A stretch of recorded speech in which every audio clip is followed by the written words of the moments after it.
Kemudian ya ikhwan, saya heran ya. Benar-benar saya heran. Kita ini Indonesia ini banyak sekali yang sakti. Banyak atau tidak? Banyak, ilmu-ilmu banyak. Namun dijajah Belanda 350 tahun.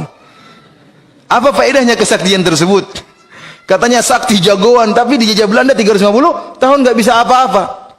Kemudian katanya kita ini orangnya sakti-sakti. Kenapa main bola kalah terus? Padahal kan gampang, tinggal cium-ciumkan lagi. Harusnya kan bisa itu. Nggak usah ilmu jauh-jauh, bikin bola itu masuk gawang saja. Masa nggak bisa? Seluruh dukun Indonesia sudah berkumpul. Biar kemudian bolanya yang ditangkap, nyeles ke sini. Harusnya kan bisa, tapi nggak ada yang bisa. Kenapa? Karena setan punya kode etik. Untuk begini-begini nggak bisa dia. Oh, ini nggak bisa. Pikirnya aneh. Buat apa kalau gitu kesaktian-kesaktian tersebut? Buat apa? Buat apa kemudian mandi kembang kalau kemudian waktunya jihad, kemudian tidak jihad?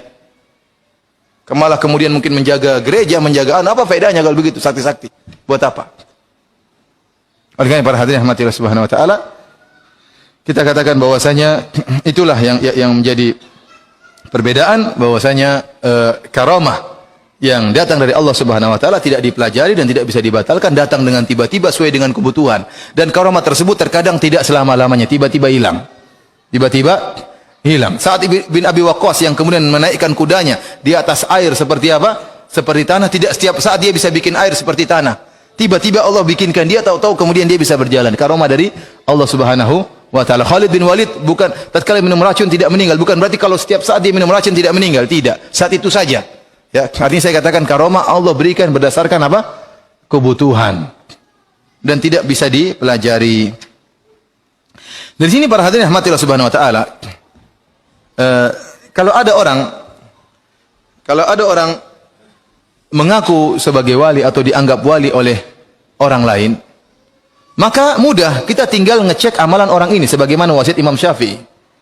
Ya, kata Yunus bin Abdul A'la, qultu li Syafi'i qala Laits bin Sa'ad, idza ra'aita ar-rajula yamshi 'ala al-ma' fala taqtarru bihi hatta ta'ridu amrahu 'ala al-kitab wa sunnah.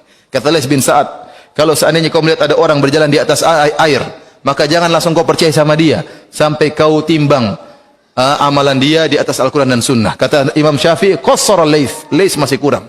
Hatta idza ra'aitum ar-rajul yamshi 'alal hawa, bahkan meskipun kalian melihat sang lelaki tersebut terbang di udara, fala taqtarru bihi, jangan kalian percaya sama dia hatta ta'ridu amalahu aw amrahu 'alal kitab was sunnah, sampai kau timbang perkara dia di atas Al-Quran dan Sunnah. Kita terapkan kaidah Imam Syafi'i ini, kaidah yang sangat agung.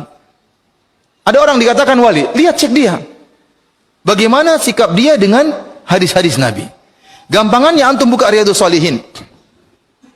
Ini kan hadis-hadis Nabi isinya, Riyadhus Shalihin. Tayyib. Orang ini katanya wali, tapi dia bilang bahwasanya Inul tidak jadi masalah joget-joget seperti itu. Kita lihat dalam Riyadhus Shalihin, bab boleh joget. Ada enggak dalam Riyadhus Shalihin? Bab boleh joget-joget. Oh, enggak ada. Dari mana seperti kalau gitu? Dia mengatakan Al-Quran kitab porno. Kita lihat dalam Riyadhus Shalihin, ada enggak bab Al-Quran kitab porno?